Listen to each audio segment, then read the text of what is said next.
Sur la ligne de front, le Burundi, allié de la RDC avec laquelle il avait signé un accord de coopération militaire, est de plus en plus présent. Quelques 10 000 hommes de la force de défense nationale du Burundi sont en territoire congolais. Mais s'ils étaient initialement dans les hauts plateaux du Grand Sud Kivu, ils sont maintenant en nombre face au M23 et l'armée rwandaise dans le territoire de Calais. Et des renforts, Esdras Dikoumana, sont en cours d'acheminement. Oui, Nicolas, et c'est une information de dernière minute. Un nouveau bataillon, le 22e TAFOC pour Task Force dans le jargon militaire, qui était en train d'être rassemblé à Gatumba, ville frontière avec la RDC, est en route maintenant vers la région de Bukavu, la capitale de la province du Sud Kivu, et elle va être déployée. Ce qui va porter à 16 le nombre de bataillons burundais déployés aujourd'hui dans l'est de la RDC. C'est de 8 à 12 000 soldats.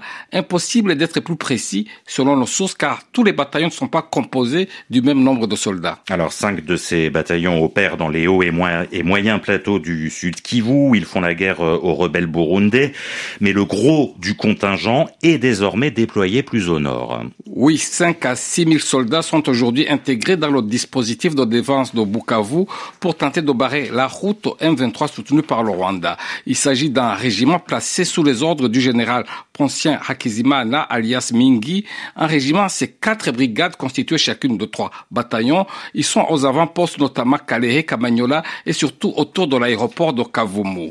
La task force du Burundi, très aguerrie, est essentielle dans ce dispositif selon un haut gradé burundais. Elle a permis, je cite, de retarder, de conquérir par moments des localités et même d'infliger de lourdes pertes à l'ennemi M23 et rwandais dans le nord Kivu, fin de citation, même si elle est très mal équipée, manque de ravitaillement et a subi elle aussi de très lourdes pertes, a-t-il concédé.